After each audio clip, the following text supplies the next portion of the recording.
제가 봤을 때는 2차 전지와 관련된 업체들은 2분기 실적 발표 때 바닥이라면은 그때가 좀 더 타이밍이 될 수도 있지 않겠나 싶은데 2차 전지를 꼭 사야 되겠다 생각하면 셀 업체는 이제 좀 사도 되지 않을까.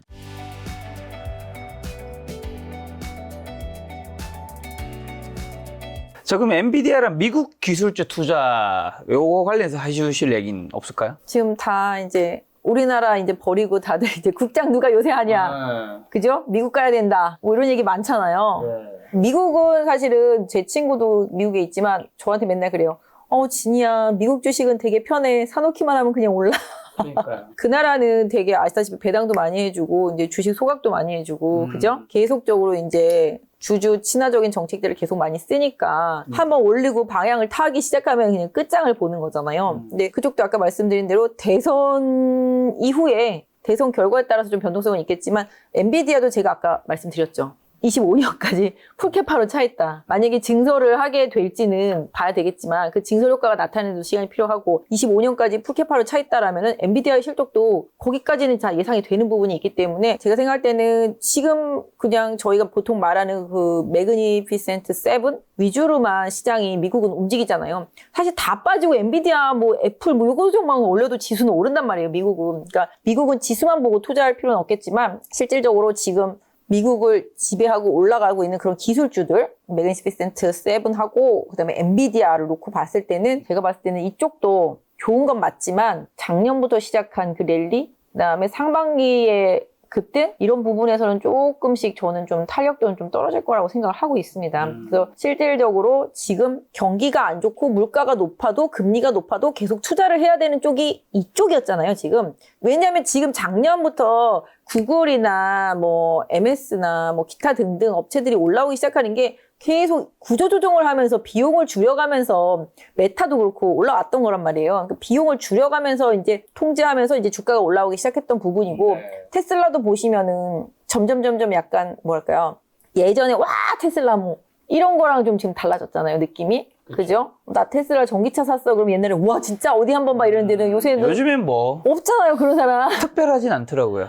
그것도 그렇지만 지금 중고차 가격이 방어가 잘 안 돼요. 사는 순간 그냥 바로 마이너스 30% 수준일 정도라고 하니 충전이라든지 2차 전지의 핵심적인 뭔가가 확 변화가 있기 전까지 전기차 부분도 생각해 본다라면은 캐즘 효과를 계속 겪을 수밖에 없는 상황이고 왜냐하면 주유소에서 기름 넣는 게 편해요. 배터리 충전하는 게 편해요. 그건 요즘에 저는 원래 주유소에서 기르는 것이 편하다 생각하는 사람이었거든요. 네. 근데 주변에 전기차 쓰시는 분들이 이제 어쨌든 대부분 요즘 아파트 같은 경우는 네. 집 밑에 이제 전기차 네. 충전소가 네. 전기차 아직 많지 않으니까 많이 네. 비어 있잖아요. 생각보다 불편하지 않다 얘기해서 점차 나중에 그렇게 불편하지 않을 수 있겠구나 생각은 들고. 지금 남들이 안 쓰니까 빈 공간이 있으니까 그렇죠. 불편하진 않은데 보세요. 충전을 공짜 아니잖아요. 에너지 가격도 엄청 많이 올랐잖아요. 유가도 많이 오르고. 휘발유보다 싸지 않을까요? 그렇긴 하죠. 근데 전기를 많이 충전하는데 돈이 좀 많이 들어요. 전기차 별로 안 좋아하시는군요. 이게 안 좋게 얘기하시는 분들은 뭐라고 얘기하냐면 네네. 화재의 위험성. 화재의 위험성. 이번에 배터리 한번 터지는 거 보셨잖아요. 그래서 이 리튬 배터리에 대한 그런 안전 문제, 이런 부분. 그 다음에 그 밑에서 불이 나면 이거 끌 수가 없는 거예요. 그 아파트 전체가 다 위험해질 수도 있는 거잖아요. 보통 지하 충전소를 두고 있잖아요. 미국 같은 경우는 충전소의 한 20% 정도가 고장이 많이 났대요. 일단 뭐 거기 기사에는 뭐 중국산 제품을 써서 그렇다 뭐 그렇게 나와 있는데 어쨌든 간에 네. 미국 같은 경우는 충전소가 고장이 난 게 많고 사실은 저는 전기차는 미국에서 가장 좋다라고 생각했어요. 왜냐면 집집마다 다 차고가 있으니까 차고에서 충전하면 되지 뭐 이런 생각했는데 대도시를 생각했을 때는 또 그렇지 않잖아요. 그죠? 도심이 밀집한 뉴욕에서 차고가 다 있는 집들이 많지는 않을 거 아니겠어요. 그죠? 아파트도 많고 미국 사람들한테도 물어봐도 너 왜 전기차 안 사? 그러면 충전이 불편해서 이게 답변이라고 그래요. 저는 제 생각을 말씀드리면 저는 배터리는 충전하면 안 된다. 갈아 끼게 해야 된다. 갈아 끼기. 네, 저는 이게 정답이라고 생각하거든요. 엄청 그 큰 배터리를 이게 무슨 휴대폰 갈아끼기. 탈착.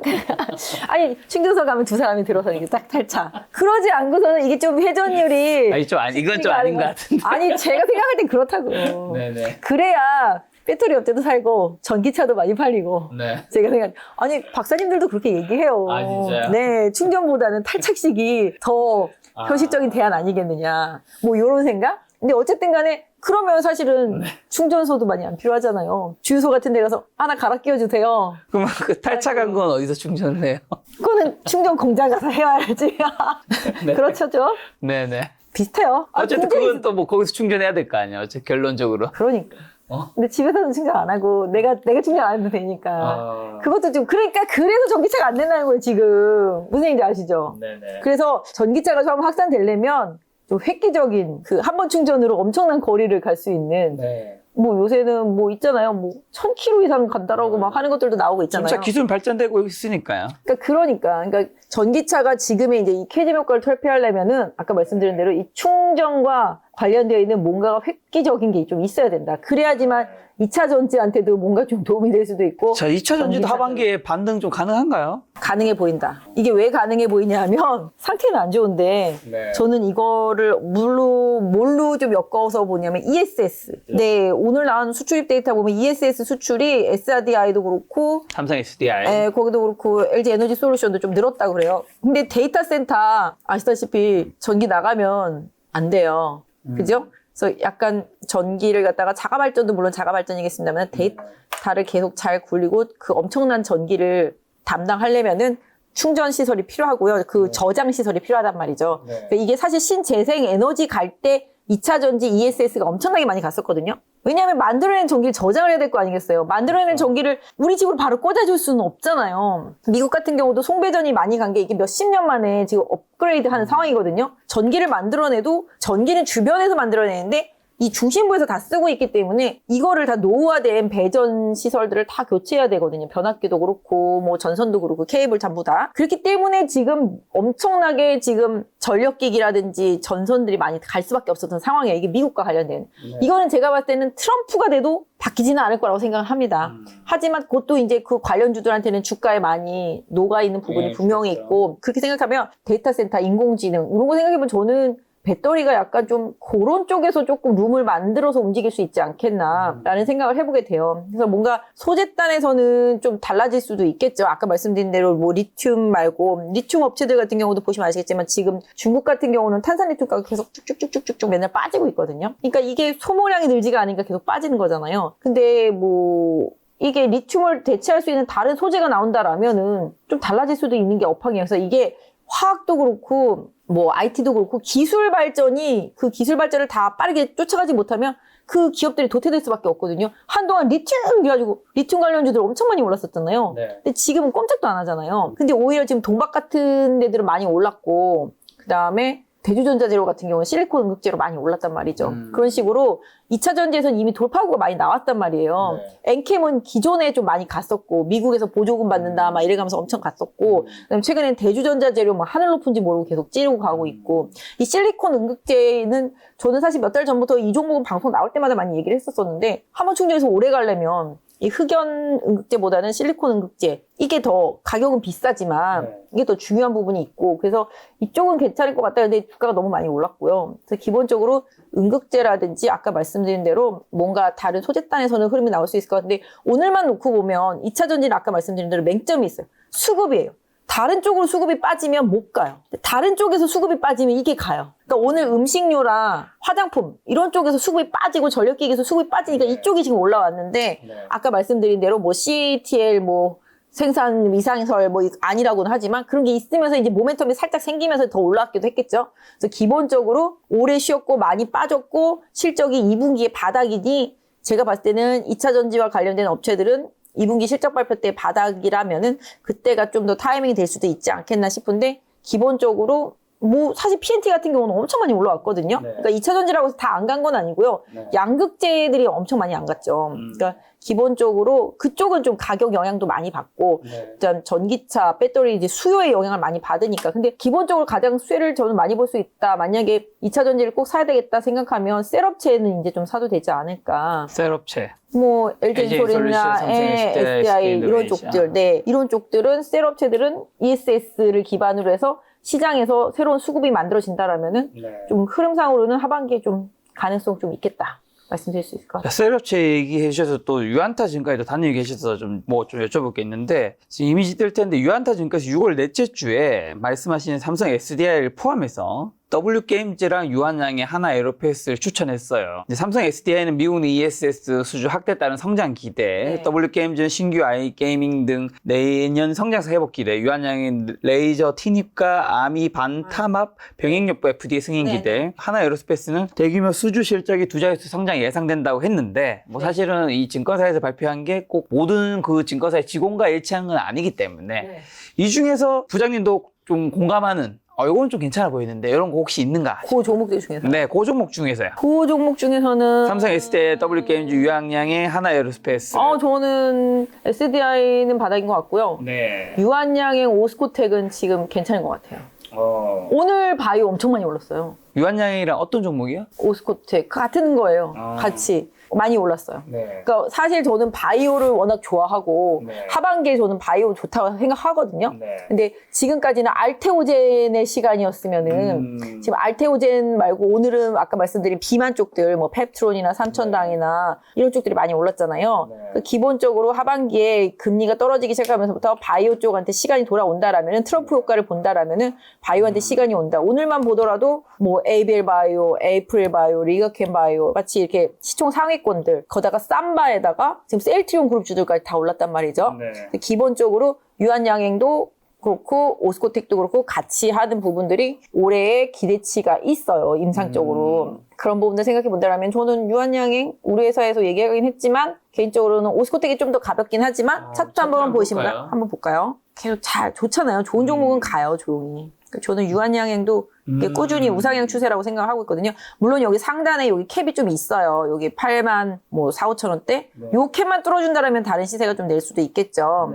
이제 수급만 놓고 본다라면은 다시 좀 외국인이 좀 들어오고 투시이 좀 들어오는 상태. 근데 좀 오스코텍도 되게 좋거든요. 예, 오스코텍 같은 경우도 지금 외국인 들어오고, 외국인 들어오고 기타 법인이 계속 매수하고 있고요. 연기금도 살짝 사고 상호펀을 조금 착시를 하고 있습니다만은 차트 보시면 이제 오스코텍도 이제 여기 직전 여기 고점 언저리까지 이제 온 거잖아요. 여기 돌파하면 뭐 여기까지도 생각해 볼 수 있겠는데 지금 추세상으로는 오스코텍도 제가 생각할 때는 한 36,000원대만 안 깨고 변동성을 보이면 뭐 괜찮다라고 말씀드릴 수가 있겠고 W게임즈는 아시다시피 카지노 게임이에요. 미국에서도 이제 하고 있는 회사고 카지노 게임이라서 안정적인 수익, 그죠? 도박의 심리 막 이런 것들 아저씨들이 하여튼 그런 것들. 그래서 W게임즈도 뭐 저는 개인적으로는 요번에 시프트업이라고 공모하거든요. 시프트업이라고 공모하는데 그 회사가 지금 엄청나거든요. 지금 인기가 돌풍이. 이번에 새로 나온 게임도 지금 돌풍이고 콘솔 게임 내놓은 것들이 약간 선정성 논란 뭐 그런 부분도 살짝 있긴 했습니다만은 상당히 잘 되고 있는 게임이라서 시프트업이 이번 주에 공모 들어가거든요. 이번 주에 공모 들어가서 상장하게 되는 상황이 생기면 뭐 약간 게임 섹터에서는 뭐 지각 변동이 있을 수 있겠습니다만 이 W게임즈는 그쪽은 아니기 때문에 근데 여기 보시면 W게임즈가 여기 한번 고점 찍고 그 다음 고점 찍고 여기 고점이잖아요. 고점이 점점 낮아지고는 있거든요. 근데 여기는 좀 안정적인 실적 이걸 기반으로 하고 있습니다. W게임즈 같은 경우는 제가 봤을 때는 이게 지금 고점이 계속 낮아지고 있기 때문에 지난번 고점권이었었던 49,000원대 이상 좀 강하게 돌파할 때 오히려 좀 더 관심을 가져보시는 것도 좋을 것 같고 최근에 좀 저점을 찍었던 43,000원 부근 여기를 좀 지지선으로 해서 저점은 한번 노려볼만 하겠다 좀 말씀드릴 수가 있겠는데 오히려 요새 게임주는 펄어비스 게임 언제 나오냐 붉은 사막 나 죽기 전에 나오는 거냐 뭐 다들 그랬는데 이제 바닥에서 왜냐면 펄어비스가 여기 26,000원 갔을 때 목표 주가가 어마어마했어요. 다들 뭐 2만원 3만원 밑으로 막 내리고 그랬었는데 오히려 지금 이제 올라오고 있잖아요. 여기도 콘솔 게임이에요. 그게 대작인데 트리플 A형 대작인데 연말 내지는 내년 초에 나올 수 있단 말이죠. 그 기대감으로 올라오고 말씀드린 대로 시프트업 효과가 좀 있어서 시프트업이 상장하면 지각 변동 나올 수 있고 최근에 크래프톤은 뭐 엄청 잘 가고 있어요 지금. 진짜요? 차트 볼까요? 네, 지금 보시면 하여튼 이 펄어비스도 제가 봤을 때는 39,000원에서 8,000원 사이 지지선으로 직전 고점까지는 한 6만원 부근까지 노려볼 수 있을 것 같고 크래프톤 안 보셨죠? 안 본 지 좀 됐네요. 그죠? 한번 물린 이후로. 이렇게 계속 올라오고 있거든요. 여기서 물린 분 계시면 모르겠는데 지금은 15만원부터 지금 30만원까지 찍었으니까 2배 올라왔죠. 그 다음에 지금 잘 가는 게임즈가 최근에 데브 시스터즈. 이것도 급등락이 심하긴 하지만 이렇게 보면은 옛날 고점이랑 엄청난 괴리가 있잖아요. 게임주들도 저는 하반기에 조금 기대하는 바가 있는데 데브 시스터즈도 여기 바닥으로 따지면 지금 여기 3만원대에서 여기 76,000원까지 갔으니까 바로 따블이 난 상태잖아요. 그러니까 그런 식으로 게임주들도 저는 한번 아까 말씀드린 엔터주와 함께 최악에서 좀 벗어날 수 있는 그런 상황을 한번 하반기에는 한번 생각해 보시면 좋을 것 같은데 위메이드도 완전히 그냥 주가가 맛이 가버려가지고 게임주들은 거의 대부분 좀 바닥인 것 같아요. 그래서 아무튼 시프트업 상장하고 지각 변동을 조금 고려해 봐야 되겠지만 조정 받으면 멀리 본다라면 게임주들도 엔터주와 함께 기회라고 좀 생각해 보시면서 보시면 좋을 것 같아요. 자, 또 시장에는 금투스의 우려도 있는데 요거를 뭐 전략적으로 활용할 수 있는 방법 같은 건 있을까요? 금투세 이슈가 코스닥을 좀 뒤흔들 수 있는 이슈가 되잖아요. 네. 근데 다들 시장에서 아이 또 뭐 연장되겠지, 미뤄지겠지 이런 생각들이 좀 많이 있어요. 근데 그게 효과가 나타나려면 거의 연말쯤 가야 되거든요. 12월. 그 전에는 분명히 흔들릴 수 있잖아요. 네. 뭐 민주당에서 끝까지 밀어붙일 수도 있겠고 그런 이슈가 있기 때문에 금투세 이슈 때문에 코스닥에 있는 작은 종목들이 더 힘들고 오히려 뭐 아까 말씀드린 대로 배당 받으면 분리과세하는 그런 밸류업 관련주들 거래소에 있는 대형주들한테 좀 시선이 더 쏠릴 수도 있거든요. 그래서 하반기에는 조금 약간 거래소에 있는 대형주들한테 좀 룸이 많이 생긴다 볼 수 있겠는데 미국가도 사실은 뭐 수익 나면 250만 원 빼고 나면 세금 내잖아요. 22%. 근데 국내는 아시다시피 이제 5천만 원 공제해 주고 그 다음에 이제 세금을 내는 수준인 건데 이제 이게 문제가 아니잖아요. 수익을 내고 내가 세금 내는 게 문제가 아니라 그것 때문에 주식들이 빠지니 더 손실을 많이 보니까 그게 지금 문제라서 지금 이 업계에서 투자를 하시는 분들이 난리가 난 거잖아요. 그러니까 저는 좀 이거는 좀 정부도 그렇고 민주당도 그렇고 좀 생각을 좀 많이 해봐야 된다. 왜냐면 이것 때문에 너무 시장이 많이 빠질 수 있으니까. 그렇죠. 우리나라에서 또 주식으로 돈을 버는 사람도 상당히 사실 소수인데 맞아요. 이거 때문에 시장까지 빠지면 그러니까 다들 그러잖아요. 민주당에서 얘기하는 그거잖아요. 아니 주식해서 돈 버는 사람 얼마 안 되는데 대부분의 사람들이 뭔 걱정이냐. 뭐 1년에 5천만 원이나 벌 수 있냐 뭐 이런 식으로도 얘기를 하긴 하는데 내가 5천만 원을 버는 게 문제가 아니라 갖고 있는 1,000만 원이 500만 원이 될 수가 있으니까 이게 문제인 거잖아요. 어떤 분은 그런 얘기 하더라고요. 굳이 그것까지 도입되고 하면 왜 한국 사람이란 이유 빼고는 한국 주식을 해야 될 이유가 뭐지? 그러니까 다들 다 외국 가려고 그러는 미국 거잖아요. 주식이 어차피 똑같이 세금 낼 바에는 미국 주식 한다 막 이런 거잖아요. 오르니까.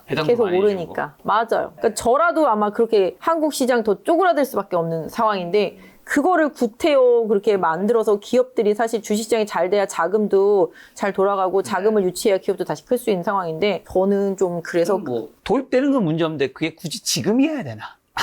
좀 더 우리나라가 증시가 좀 좋아지고 맞아요. 제도들이 좀 되고 하면 제도도 조금 바꿔줘야 돼요. 외국 같은 경우는 과거에 손실난 거 다 까준단 말이에요. 네. 그리고 이렇게 좀 뭐랄까 다 까주기도 하고 그 금액 한도도 높고 네. 그 다음에 외국 같은 경우는 뭐라 그럴까요? 우리나라 지금 정책 하려고 하는 거랑은 조금 다른 상태인데 그걸 뭐라고 해야 될까요? 여러 가지 좀 보완적인 제도들이 좀 많이 있고요. 해외 같은 경우는 우리나라 같은 경우는 아까 말씀드린 대로 보세요.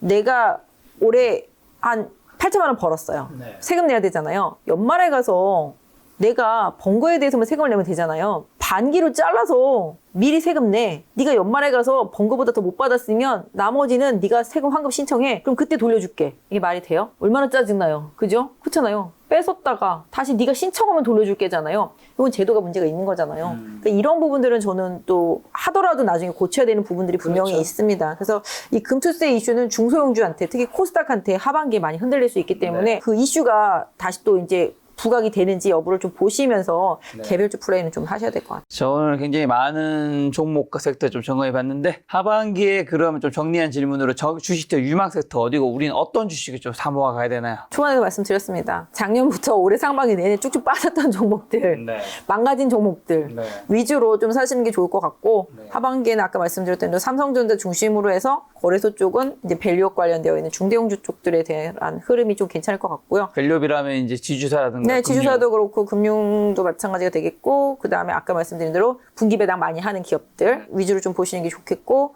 그 다음에 코스닥으로 넘어온다라면은 바이오 섹터, 뭐 그다음에 의료, AI 쪽들, 그다음 로봇 이런 쪽들도 룸은 좀 숨 쉴 수 있는 룸이 생길 수 있겠다. 아까 말씀드린 대로 대통령 누가 되느냐, 금리나 언제 하느냐, 요게 포인트가 되긴 하겠습니다만은 제가 생각할 때는 돈이란 항상 흐르게 되어 있거든요. 그 흐르는 그 물줄기를 잘 따라가시는 전략이 하반기에도 필요할 것 같은데 기본적으로 상반기에 시세를 강하게 냈던 종목들보다는 작년 가을부터 시작해서 지금까지 좀 계속 빠졌던 종목들. 이게 왜냐 아까 말씀드린 대로 금리가 계속 올라가면 소비 여력이 떨어지거든요. 네. 그래서 가성비의 소비 수출주들이 상반기를 주도했다라면은 금리가 떨어지기 시작하면서부터 내가 쓸 수 있는 룸이 좀 더 생긴다라면은 기본적으로 소비주들도 최악은 벗어날 수 있지 않겠냐. 그래서 지금의 최악인 종목들, 내수주들 환율만 떨어지면 조금씩 효과를 볼 수 있으니까 항공이나 여행 뭐 이런 쪽들도 조금씩 이제 눈을 열어놓고 보시고 엔터주들도 2분기 실적 바닥으로 해서 조금씩 하반기 실적 좋아지는 거에 좀 눈을 열어놓고 보시면 좋을 것 자, 같아요. 밸류 수혜주에서 근데 지주사와 금융주에서는 좀 어떤 것들이 좀 해당이 될 수 있을까요? 금융지주사들은 이름에 지주자 다 붙어 있고요. 그 다음에 보험사들도 분리과세 혜택 때문에 최근에 좀 많이 오르긴 했거든요. 배당이 좀 높기도 하고. 그렇기 때문에 지주회사들 같은 경우는 뭐 아시다시피 뭐 딱딱 이름이 떨어져 있잖아요. 뭐 CJ, 뭐 LG, 뭐 SK 뭐 이런 식으로 딱 대기업들 지주사들. 근데 뭐 그런 쪽들은 지금은 뭐 많이 오른 종목들도 있고 여러 가지 이슈로 변동성이 있는 것도 있습니다만은 배당 정책들을 계속 보시면서 선별 투자하시면 좋을 것 같아요. 자, 지금은 이제 주식에 한해서 질문 드린 거였는데 좀 더 그럼 자산 배분 측면에서는 하반기에는 예금, 뭐 채권, 주식, 금, 달러, 코인, 비트코인 중에서 어떤 자산 좀 늘려가야 될까요? 부동산? 부동산. 아, 부동산 좋게 보시나 봐요, 하반기. 요즘 부동산이 실제로 실거래가가 계속 올라오긴 했죠. 네, 서울도 좀 거래 가격도 올라가고 늘고 있거든요. 아까 말씀드린 대로 금리에 가장 민감하게 움직이는 쪽들이 부동산 쪽들이거든요.